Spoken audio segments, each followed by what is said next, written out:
देखिए, एक बात आपको समझने की ज़रूरत है। इस्लाम के बारे में एक बात एकदम स्पष्ट है, ये संवाद, सद्भाव और शांति का मजहब नहीं है। ये रक्तपात पर आधारित पाशविक पैशाचिक मजहब है, जिसके लोग इतने नृशंसता पे उतर सकते हैं जिसकी आप कल्पना नहीं करेंगे एक सभ्य समाज के लिए। आपको क्या लग रहा है, नूपुर शर्मा ने अगर गलत बोला, ठीक है, उन्होंने तो रेफरेंस दिया, अरे आप पकड़ो ना, किसको पकड़ोगे? जो हदीस पढ़ा रहे हैं पकड़ो, उनका गला काट दो, मौलानाओं का गला काटो, देवबंद का गला काटो। देवबंद में जितने मौलाना है और जो भी पढ़ाता है उसका जाके गला क्यों नहीं काटते हैं? उन्होंने तो रेफरेंस दिया था कि भाई मैं इस हदीस से बता रही हूँ कि ये चीज़ इसमें लिखा है कि फ़लाना ने फ़लाने से फ़लाने उम्र में फ़लाने जगह विवाह किया। अगर वो गलत है तो भाई वो पुस्तक लिखने वाला गलत है ना, तो उसको पकड़ो। तो वो तो नहीं करोगे, जो पढ़ा रहा है वो गलत हुआ। तो ये जितने मौलाना और जो है मजहबी जो बैठे हुए हैं, जितने मदरसे चल रहे हैं, उनके प्रबंधकों को पकड़ो ना, सरतन से जुदा करो। नहीं करोगे, मिलेगा कौन? नूपुर शर्मा, क्योंकि तुम्हारे मन में हिंदुओं के प्रति जो है दुराव भरा हुआ है। तुम्हें उसकी ना तुम्हें लेना देना है कोई मोहम्मद साहब के अपमान से, तुम्हारे पैगंबर के अपमान से लेना देना है, ना किसी से लेना देना है। तुम्हें विशुद्ध लेना देना है, हिंदुओं से तुम्हारी नफरत है, हिंदुओं को तुम सुहाते नहीं हो, तुम देखना नहीं चाहते हो हिंदुओं को। और बस यही एक कारण है कि तुमने ये ट्रेंड शुरू किया सरतन से जुदा। और आप बताइए, अगर मुसलमानों को, ये देश के मुसलमानों को लगता है कि वो तलवार के दम पे यहाँ कुछ कर लेंगे, तो यहाँ इतने हाथ निकलेंगे, कितनी तलवारों को रोक पाओगे? अगर तुम अपमान पे ये कहते हो सरतन से जुदा हर गली में अपमान होगा, रोक पाओगे तुम? अगर तुम ये समझते हो कि सरतन से जुदा कह के और नारा लगा के और हिंदुओं को 4-5 हत्याएं करके और तुम जो है इस देश में जो है कि अपनी हुकूमत और गजवाए हिंद कर लोगे, तो आप ही बताइए, हर गली में अपमान होने लगेगा तो मुसलमान क्या करेगा? हर घर से अपमान होने लगेगा तो मुसलमान क्या करेगा? मुसलमानों को ये सोचना चाहिए। ये बातें अगर हर घर से निकलेंगी, अब क्यों नहीं निकलेंगी? टी राजा ने ऐसा क्या गलत कह दिया? मुनव्वर फारूकी ने हमारे प्रभु श्री राम के बारे में जो टिप्पणी की, क्या उसका मुसलमानों ने कहा कि हम उसका भी सरतन से जुदा करेंगे? भाई किसी के देवता तो किसी के भी हैं, और पैगंबर और देवता में फ़र्क होता है। पैगंबर तो उसके जो है भेजे हुए दूत हैं, और देवता तो स्वयं देवता है। राम तो हमारे देवता हैं। आपने देवता का अपमान किया और उन्होंने किसी का नाम नहीं लिया। उन्होंने उस वीडियो में कहीं भी जो है उनके पैगंबर का जो है कि जिक्र नहीं किया, लेकिन निकल गए। क्यों? क्योंकि नफरत है। वो इकलौता व्यक्ति है, जब भारतीय जनता पार्टी के वहाँ कोई विधायक नहीं होते तो वो अकेला विधायक होता था, और वो हमेशा हिंदुओं के, और उसी की देन है कि वहाँ जो रामनवमी का जुलूस और ये सब निकल पाता है। उस AIM के गढ़ में अगर कोई हिंदुत्व की हुंकार बढ़ता है तो वो टी राजा सिंह है, और उन्होंने कुछ भी गलत नहीं कहा। और ये हर गली से निकलेगा, हर घर से निकलेगा। ये आवाज़ें केवल एक जगह की नहीं है, एक शहर की नहीं है, एक कस्बे की नहीं है, एक विधानसभा क्षेत्र की नहीं है, एक व्यक्ति की नहीं है।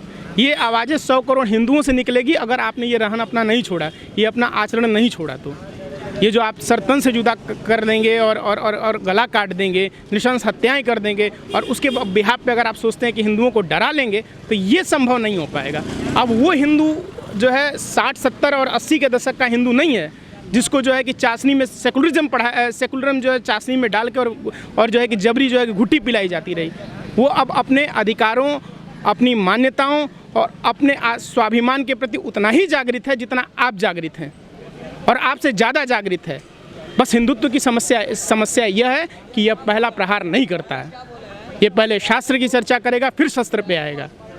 आप उसको शास्त्र से, अगर आप, और इस्लाम की समस्या यही है कि वो चर्चा कर ही नहीं सकते हैं, वो शास्त्र की बात कर ही नहीं सकते हैं। वो शस्त्र से शुरू होते हैं, शस्त्र पे ख़त्म होते हैं। उनका खात्मा भी शस्त्र से होना है, उनकी उत्पत्ति भी शस्त्र से हुई है। वो शास्त्र या उनकी चर्चा विमर्श का उसमें सवाल ही नहीं है। वो विमर्श करेंगे क्या? उस तथ्य को झुठला दें? कैसे झुठलाएंगे? जिस किताब को लेके बैठे हुए हैं उस तथ्य को कैसे झुठला सकते हैं?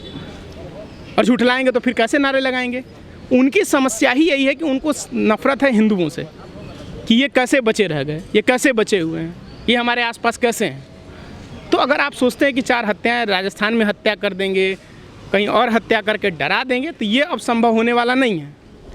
अच्छा, देश भर के शहर में इस तरह के जो जिहादी है वो निकल रहे हैं, सरतन से जुदा के नारे लग रहे हैं, लब जिहाद हो रहा है, तो क्या वो समय आ गया है? निकल नहीं रहे हैं सर, ये यहीं बैठे हुए हैं। ये निकलने, ये मत कहिए कि निकल रहे हैं, कि जैसे निकलना तो ये होता है कि 1000 की संख्या है, उसमें 10 निकल गए तो आप कभी निकल गए। अरे वो 1000 के 1000 बैठे हुए हैं। ये लोग तो रेलवे के किनारे इसलिए बैठे कि जो है कि कोई जिन्ना ट्रेन भेजेंगे और हम उस ट्रेन में बैठ के जो है वहीं जाएंगे, पाकिस्तान ही जाएंगे, इस्लामिक शासन में ही जाएंगे। वो देश के सेकुलर शासन के लिए नहीं बैठे थे यहाँ।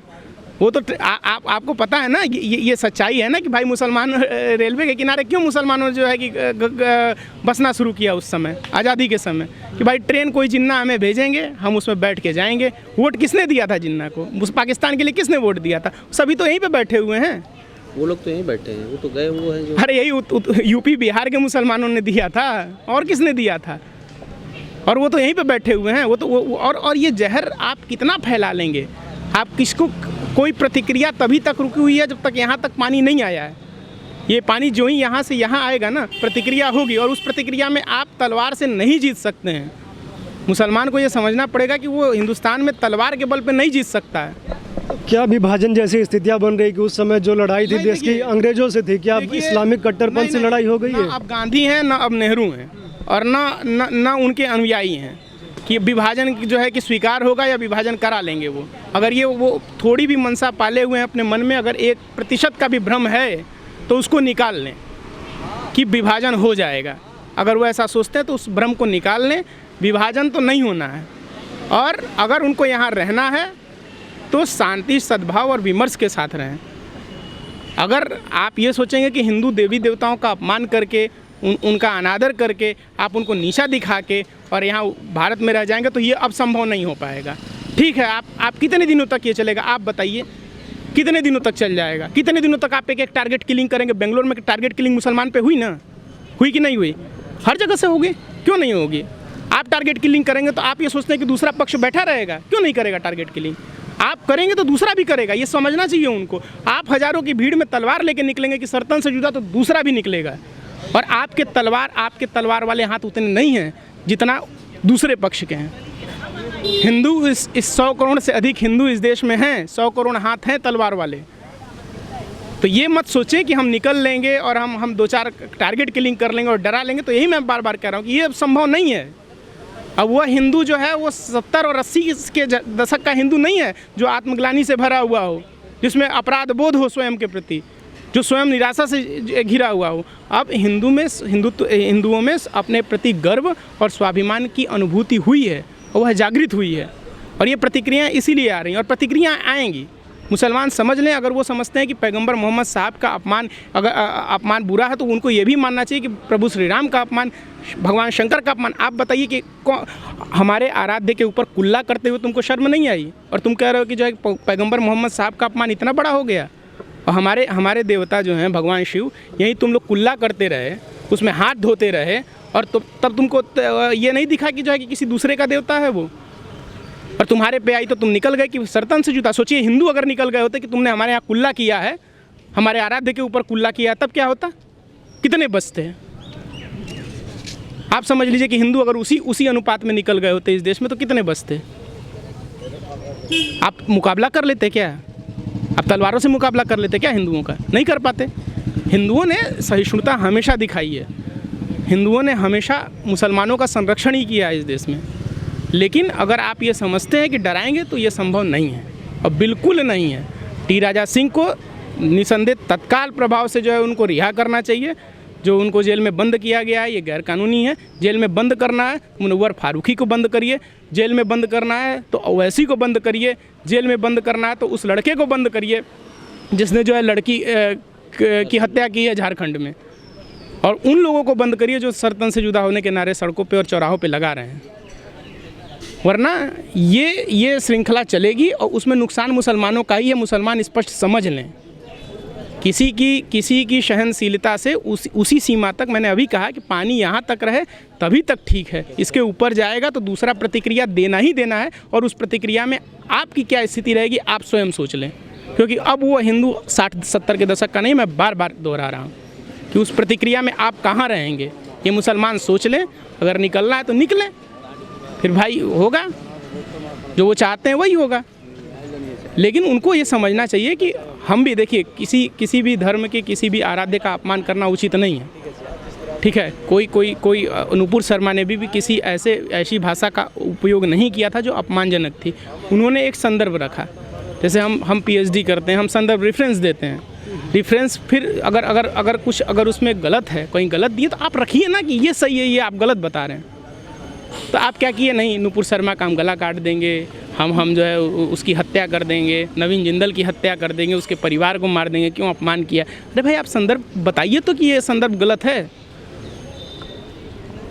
वो नहीं बताएंगे क्योंकि आपके पास विमर्श है ही नहीं ना। आप तलवार के बल पे लड़ना चाहते हैं तो लड़िए तलवार के बल पे। कितनों से लड़ेंगे, कहाँ लड़ेंगे।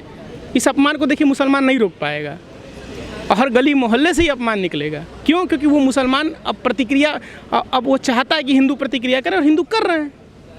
और प्रतिक्रिया करेंगे तो ये गली गली हर घर से निकलेगा ये अपमान। और कितनों से लड़ेंगे मुसलमान, कहाँ तक निकलेंगे, किन किन शहरों में निकलेंगे, किन किन कस्बों में निकलेंगे, किन किन गलियों में निकलेंगे और किन किन से लड़ लेंगे, कितनों की हत्या कर लेंगे। आप बताइए कितनों की टारगेट किलिंग करेंगे। 100 करोड़ की टारगेट किलिंग कर सकते हैं?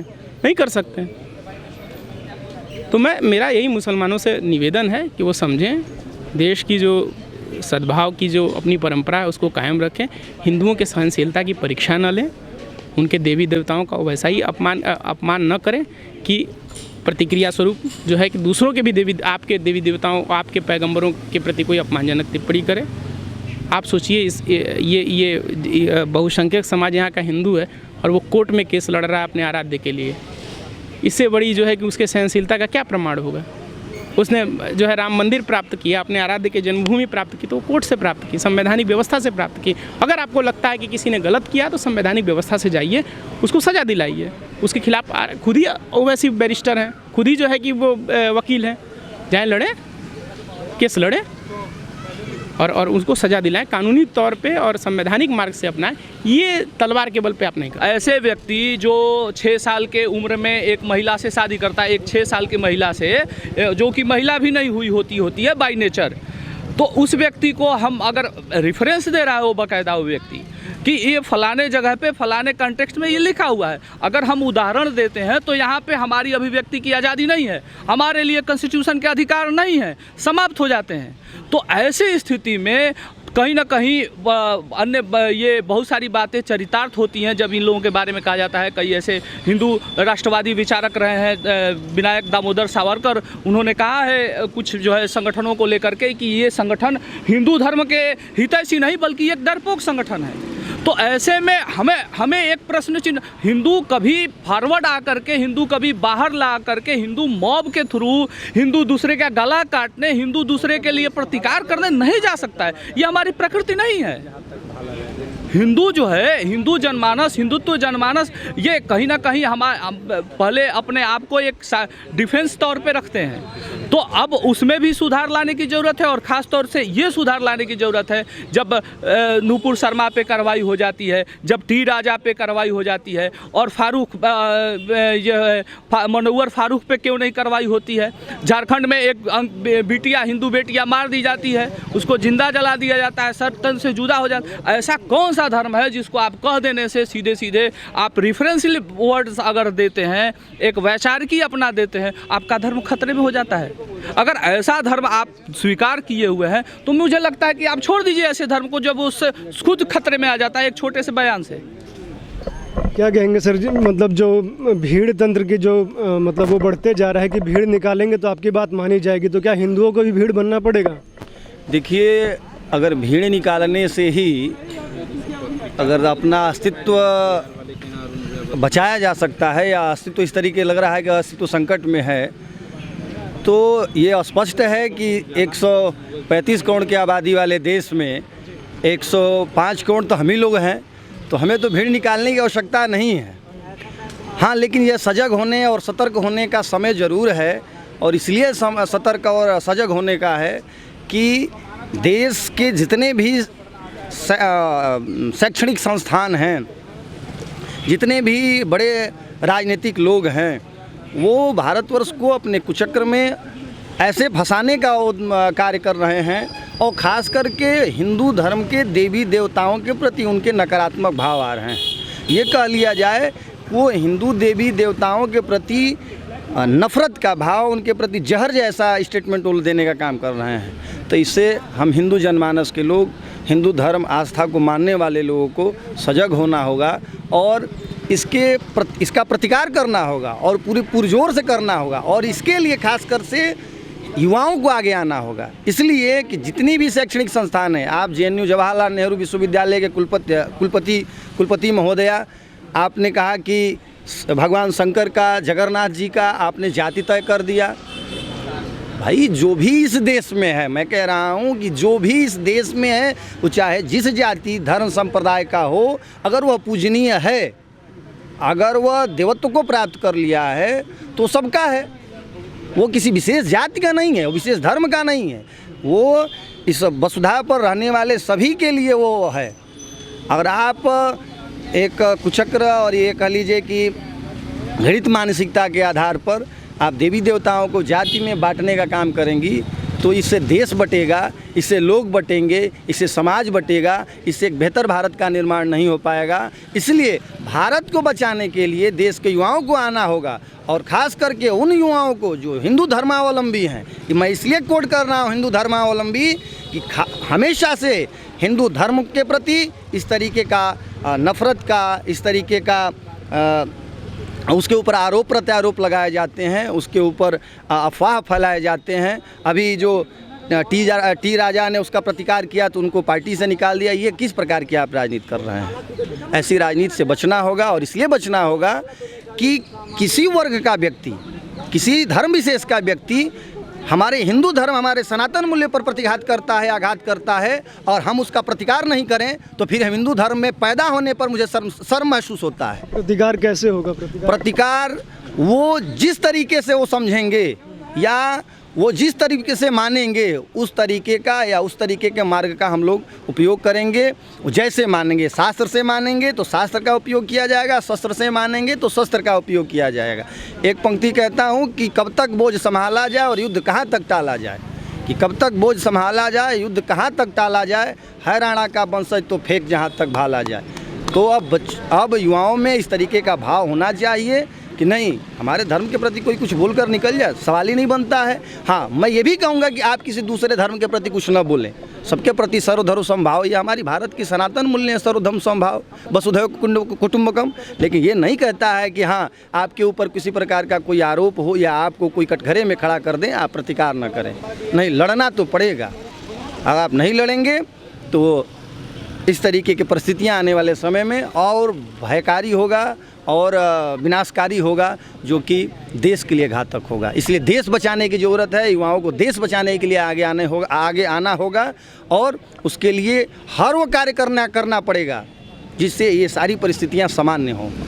हिंदू धर्म की तो आलोचना, समालोचना होती है, लेकिन हिंदू उसका प्रतिकार नहीं करता। लेकिन दूसरे धर्म की कर लो, चाहे इस्लाम के या सिख की, किसी की भी कर लो, तो जैसे इस्लाम का करने पे सर तन से जुदा के नारे लगते हैं, तो क्या जो भी ज्ञान है केवल हिंदुओं के लिए रह गया है? देखिए, सबसे पहली तो बात ये है कि हिंदुओं के लिए एक ऐसा ट्रेंड माहौल चल रहा है देश में कि कोई आ रहा है हिंदुओं के लिए कुछ भी बोल के चला जा रहा है, और हमारा संविधान है, जो भी कह लीजिए आप, न वहाँ से कोई कार्रवाई होती है। अब जो एक छोटा सा हाथ से कलाकार है मुनव्वर फारूकी, उसने इतना बड़ा बयान दिया, कुछ नहीं हुआ।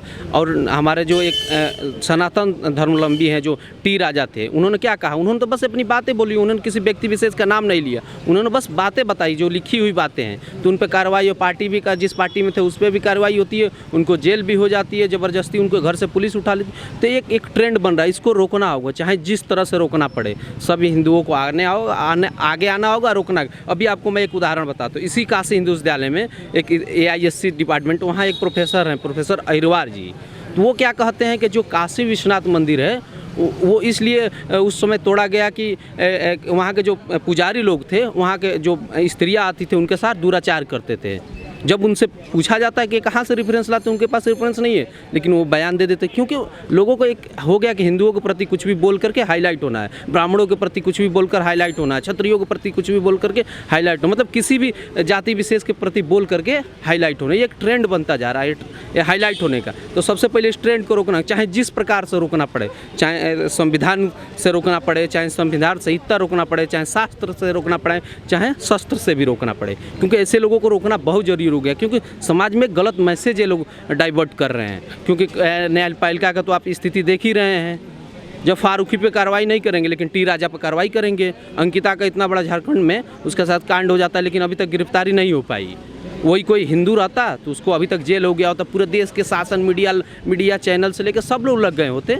तो कोई आवाज़ हिंदुओं के प्रति उठाने वाला नहीं, इसलिए हिंदुओं को एकत्र होना होगा, अपनी आवाज़ दिखानी होगी, अपनी शक्ति कि हम भी हैं, हम भी जीवित हैं, हमारे अंदर भी वही खून दौड़ रहा है, वही वंशज का खून दौड़ रहा है जो पूर्व में दौड़ा करता था अंग्रेज़ों के प्रति, हुड़ों के प्रति, जो भी आए, जो भी क्रांति, वो क्या बोलते हैं, वो जो भी देश पर कुठाघात करने वाले लोग आए, हिंदू धर्म पर कुठाघात करने वाले लोग, इसलिए इसको रोकना बहुत ज़रूरी हो गया है।